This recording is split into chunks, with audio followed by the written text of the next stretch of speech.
Are you thinking about making a move to the Dallas, Texas area, but the rising interest rates have you a little down? Well, no worries. We're going to talk all about the impact of the rising interest rates and the housing market, and we're getting after it right now.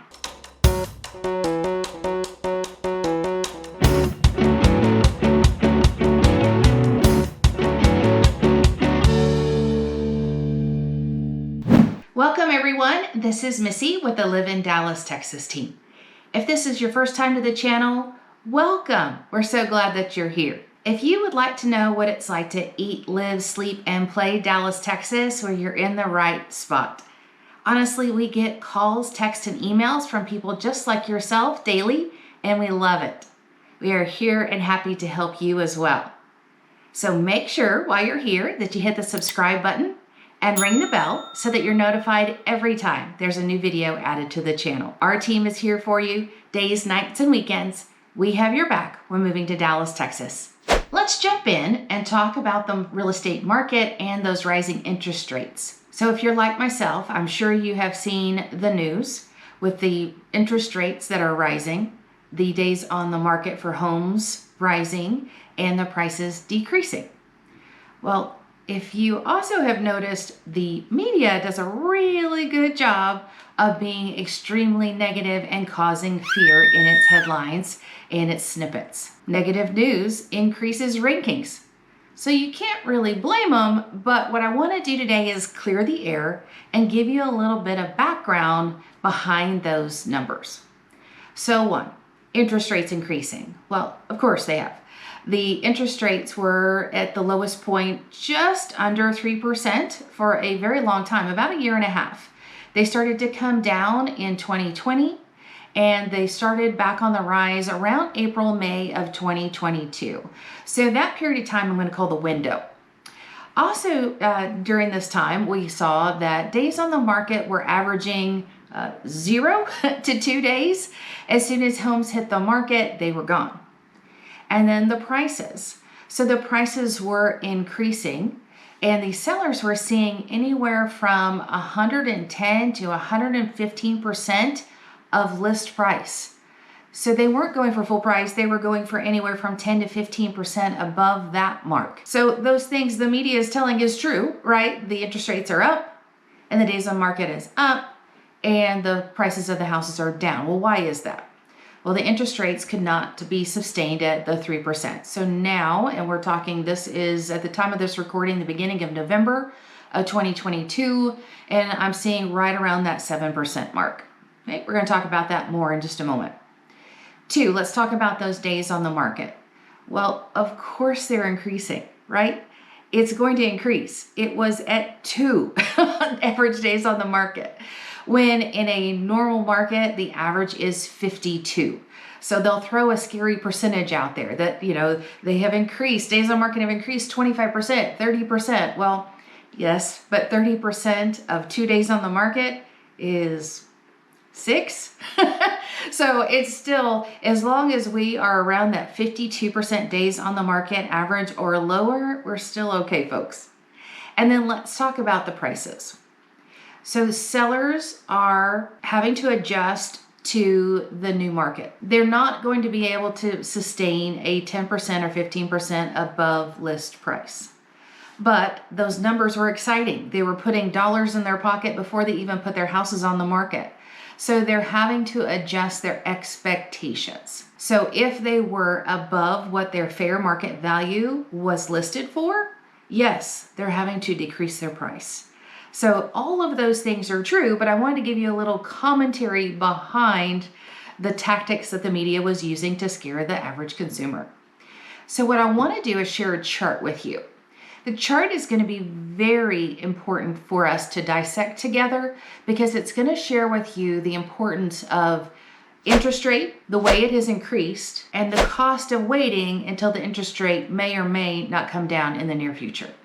Before we do a deep dive into the numbers about interest rate and appreciation rates, I definitely want to clarify that the numbers that we're using today are based on Dallas-Fort Worth statistics. So when I talk about The days on the market being average of 52, Dallas-Fort Worth is where I'm getting those figures from. The 10% to 15% over list price that we just mentioned, again, a Dallas-Fort Worth statistic.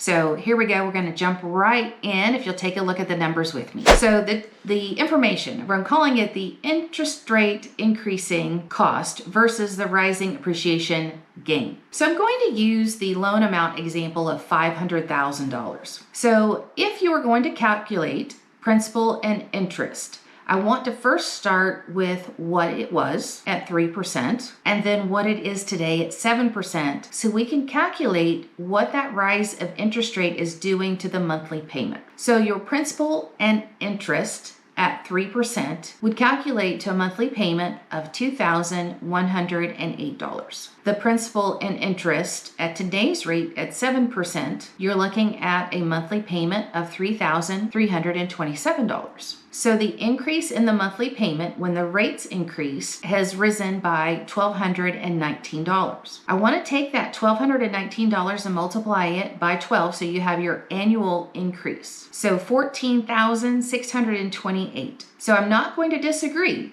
that the cost of getting a home loan and your mortgage has increased when the rates went from 3 to 7%. That is a fact. Understand completely. But what I want to do next is I want to know that we're going to put that amount in the bucket, right? A $500,000 house is going to cost me roughly $14,000 more a year than it would have if we would have bought at 3% during that window.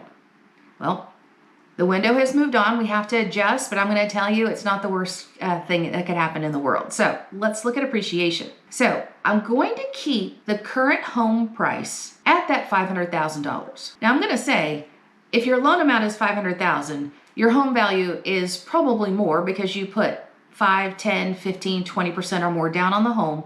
But just to make it easy, I'm going to keep your loan amount and the home value the same for this scenario. So with the current home value being $500,000, the average annual appreciation rate in Dallas-Fort Worth is 7% in a normal market. So if you were to calculate 7% of the $500,000 home value, you would get an annual appreciation rate of $35,000 in 1 year. Well, if you subtract the cost that it is more expensive to pay 7% interest versus the 3, that is that annual amount of $14,628. So subtract that from the annual appreciation at $35,000 and you have a net increase of $20,372. So although you're paying more, you're still coming out ahead by roughly $20,000. Now let's look at what happened in the last year and a half and the appreciations that we saw here in the Dallas-Fort Worth Metroplex. We saw 30% in some of our cities, all the way up to 54% in our northern cities in Collin County. So I'm going to use an average of 35%. So not the lowest and not the highest, but still a 35% annual appreciation rate, pretty sweet. So with the 35% appreciation rate on that same value of $500,000, you're looking at an increase of $175,000. So let's again subtract the cost differential of $14,628, and you still made on that investment a little over $160,000. That, my friends, is incredible. And if I were given the choice on paying a higher interest rate and increasing my cost by $14,000 a year for in return to walk away with $160,000 a year, I don't know many people that wouldn't make that same investment. So let's continue. The big talk right now that I hear is, we're gonna wait. The interest rates will come back down, we're gonna wait. In my estimation, it's gonna take roughly 24 months or so before they start to trickle back down. But let's say that we waited 2 years. What would you be losing in appreciation if you just sat there without purchasing because of the rising interest rates? So when you do the cost of waiting at a 7% appreciation rate, you just walked away from $43,194. And if the appreciation rate was at 35%, I hope you're sitting down for this one, you just walked away from an increase in your home equity of $206,994. Time to do some critical thinking, right? Is it worth going ahead and purchasing in at today's home values and home prices and paying a little bit more in interest knowing that with the annual appreciation rate, be that 7% conservatively or in a hot market 35%, your home being worth significantly more money in the future. So there's your chart. Now let's dig into some more information on what it's going to take and how you can change your thinking opposed to what the media has you think and believe. All right, I'm calling all my independent thinkers. I want you to think about the next 5 things when you're considering whether now is the time to make that purchase, hopefully here in Dallas, Texas, or if waiting is the best choice for you. So number 1, buying real estate is the best way to fight inflation, right? Inflation, everything is rising, cost is rising. So if you now have less money, how do you combat that so you can put more money back in your assets?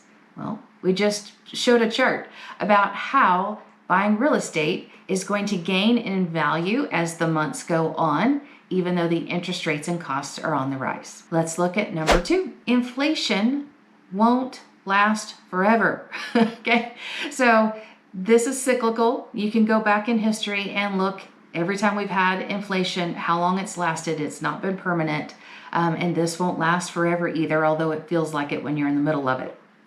In my estimation, the interest rates will start to come down in roughly 24 months. I'm hoping I'm wrong and it's sooner, but I'm guessing 24 months. All right, number 3. So what happens when those interest rates eventually lower? Well, purchases rise.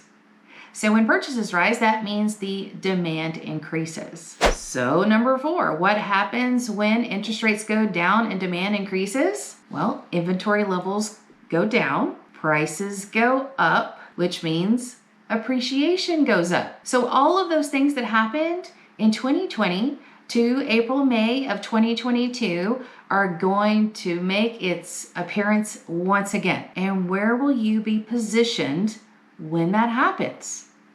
Well, I know personally, I have seen a great amount of equity and appreciation in my own home because I did own when the market went crazy in 2020 all the way through 2022. Number 5, when that next window occurs and the prices are on the rise, interest rates are decreasing, so it makes it more attractive for those novice buyers to get in the market again, then you have an opportunity to refinance. So if you're choosing to stay, not only is your house gaining equity and appreciation month over month, but your payment comes back down because you're able to refinance at what the new low rate is.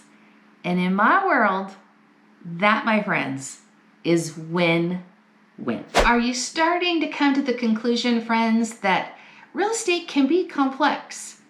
From interest rates, when is the right time to buy? Where is the right place to buy? Where am I going to position myself to make the most amount of equity? What home is that? What city is that? What county is that? What school district is that? It can be a little overwhelming. But with the Live in Dallas, Texas team, we are the local real estate experts, and we are here for you. But what we have to have you do is reach out. Reach out and contact us. What's going to make the move right for you? What would you like to see in your next home? What would you like those payments to be and that annual appreciation growth chart to look like? And we'll go to work for you. Reach out via text, via call, via email. And don't forget to hit the subscribe button and ring the bell so you're notified every time we add a new video to the channel. We can't wait to meet you and to help you. We're here for you days, nights, and weekends. And we look forward to helping you soon. Bye-bye.